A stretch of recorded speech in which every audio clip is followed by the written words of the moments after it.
Sejarah buktikan bahawa peradaban manusia bertitik tolak daripada perkembangan bahasa dan budaya. Di negara kita, nama Zakbar merupakan nama yang tidak asing lagi dan terus dikaitkan dengan buku dan bahasa Melayu yang ditulis oleh beliau dan diguna pakai sehingga sekarang dalam mata pelajaran di sekolah. Masih ramai tidak mengetahui bahawa Zakbar turut terlibat dalam pelbagai bidang termasuk agama, politik dan sosio-budaya. Beliau juga sangat lantang dalam meniupkan semangat nasionalisme Melayu dalam memerdekakan negara daripada dibelenggu penjajah.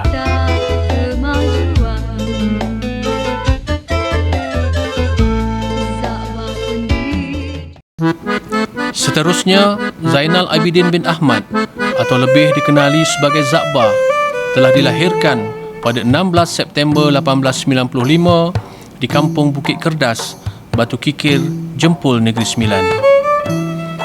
Anak kelahiran Negeri Sembilan ini telah dibesarkan dalam dua budaya yang berlainan, iaitu budaya adat Perpatih serta budaya adat Temenggung di Linggi.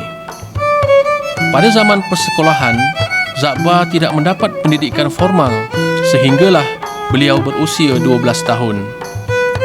Ayahnya merupakan seorang yang sangat tegas dan peka terhadap pendidikan anak-anaknya. Ayahnya juga telah memberikan pendidikan awal kepada Zakbar seawal usia 5 tahun lagi.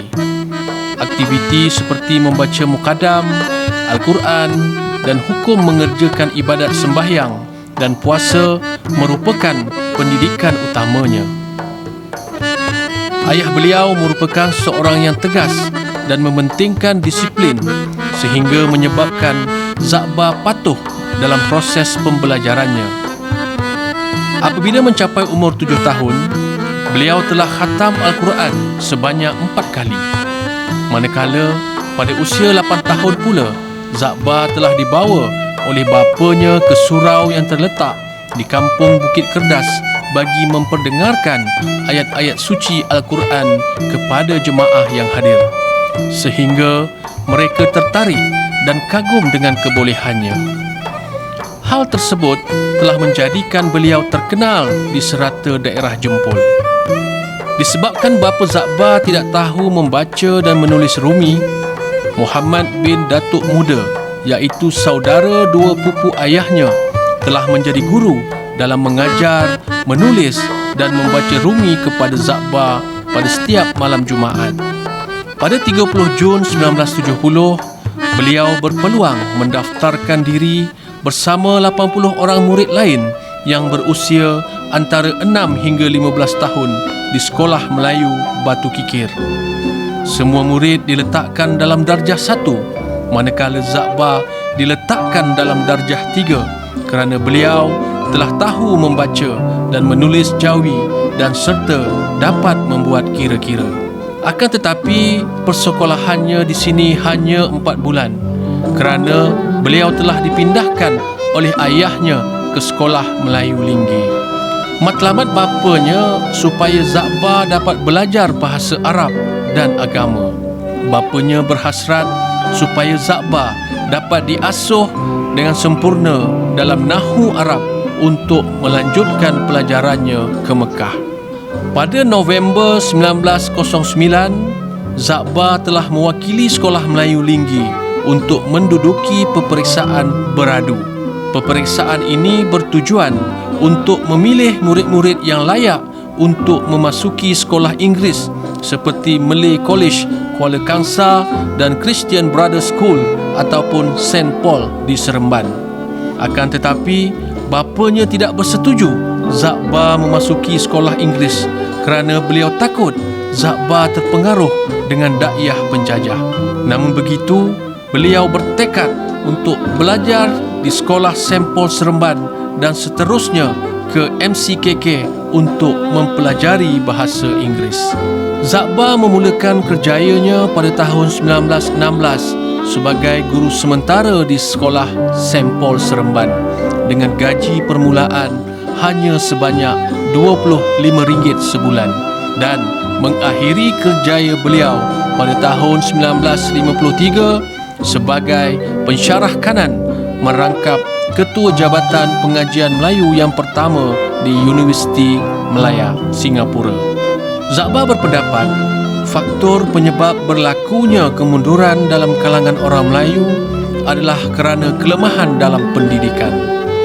Beliau telah menggunakan karya pengukur daripada Barat yang telah mencapai berdasarkan perkembangan ilmu dan pengetahuan mereka. Zakbar amat menyedari bahawa pendidikan adalah ejen perubahan sosial yang sangat penting. Dalam mencari ilmu, orang Melayu harus bermula dari tahap serendah-rendahnya sehinggalah ke tahap yang paling tinggi. Zakbar menyarankan orang Melayu menggunakan ilmu yang dituntut untuk kemajuan dunia dan kebahagiaan akhirat.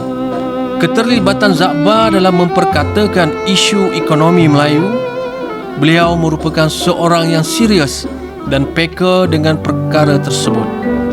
Pada tahun 1927, beliau menggunakan istilah kemunduran yang sering digunakannya sebelum ini. Definisi kemiskinan orang Melayu yang utama adalah kemiskinan perangai. Menurut beliau, kemiskinan perangai ini perlu diubati terlebih dahulu. Seandainya penyakit ini tidak sembuh, nescaya orang Melayu terus kekal dalam keadaan sedemikian, iaitu tidak mempunyai kekuatan ekonomi. Bagi mendalami ilmu agama, Zakbar telah dihantar berguru dengan beberapa orang guru agama seperti Said Al-Hadi, Haji Jamaluddin, Haji Abbas dan ramai lagi. Dalam bidang agama, Zakbar telah memberikan tumpuan kepada 3 sifat orang Melayu yang perlu diubah dalam konteks ajaran agama Islam. Antaranya ialah yang hidup tanpa pedoman dan peraturan seperti yang ditetapkan dalam agama, dan yang tidak suka menyerah kepada nasib hanya bergantung kepada orang lain. Zakbar telah kembali ke rahmatullah pada hari Selasa 23 Oktober 1973 dalam usia 78 tahun. Sememangnya Malaysia kehilangan seorang negarawan ulung yang tiada galang gantinya. Demi untuk menghargai jasa dan sumbangan pendeta Zakbar dalam bidang bahasa, sastra, sosio-budaya, agama, politik dan pendidikan, maka terciptalah idea penubuhan teratak Zakbar ini yang telah lama tercetus dalam pemikiran Allahyarham Datuk Seri Utama Tan Sri A. Samad bin Idris yang juga merupakan pengerusi Lembaga Muzium Negeri Sembilan pada ketika itu. Hasil maklum balas positif daripada Kerajaan Negeri Sembilan dan agensi kerajaan lain, akhirnya teratak Zakbar telah menjadi kenyataan. Dibina di atas sebidang tanah seluas 0.4 hektar di Kampung Bukit Kerdas, Batu Kikir, Jempol Negeri Sembilan, iaitu tempat kelahiran beliau.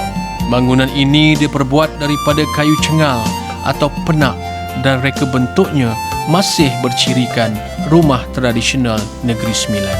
Teratak Zakbar telah siap dibina dan dirasmikan pada 5 Februari 2001. Maka bermula daripada tarikh itulah teratak Zakbar telah dibuka kepada orang ramai sebagai salah satu produk dan kawasan pelancongan yang berunsurkan pendidikan di Negeri Sembilan. Objektif penubuhan teratak Zakbar ini selain daripada menghargai jasa dan pengorbanan beliau, ia dijadikan sebagai sebuah peringatan untuk mengingati tempat kelahiran pendeta Zakbar di samping sebagai satu penghargaan kerajaan negeri kepada warisnya. Antara koleksi pakaian, jam tangan, kalam batu serta pena, juga telefon lama, radio, mesin type, perkakas tembaga, peralatan tradisional dan banyak lagi. Teratak Zakbar berlatar belakangkan bangunan yang mempunyai ciri-ciri rumah tradisi Negeri Sembilan.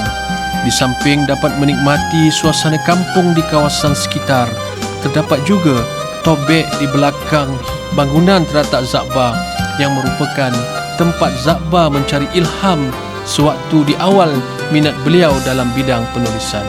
Di sekitar tobek itu juga telah ditanam pokok-pokok pisang sebagai simbolik kepada rutin Zakbar suatu ketika dahulu sewaktu menulis tulisan Jawi dengan menggunakan batang resam di atas pelepah pisang tersebut. Waktu kunjungan oleh orang ramai ke Teratak Zakbar ini adalah setiap hari, iaitu Selasa hingga Ahad kecuali hari Isnin. Selain daripada itu, Teratak Zakbar juga ditutup pada hari raya pertama dan kedua Aidilfitri, begitu juga pada hari raya pertama Aidiladha. Waktu lawatan ialah bermula jam 9 pagi hingga jam 5 petang dan masuk adalah percuma. Sebagai seorang tokoh pejuang, khususnya dalam bidang bahasa dan kesusasteraan, terlalu banyak jasa dan sumbangan beliau kepada anak bangsa. Sebagai generasi kini dan akan datang, sudah semestinya kita semua harus menghargai warisan khazanah bangsa yang ditinggalkan oleh Zakbar untuk difahami dan dihayati. Dengan mengunjungi Teratak Zakbar, sudah pastinya sedikit sebanyak kita akan dapat menelusuri jejak yang beliau tinggalkan dari kecil hinggalah beliau menghembuskan nafasnya yang terakhir.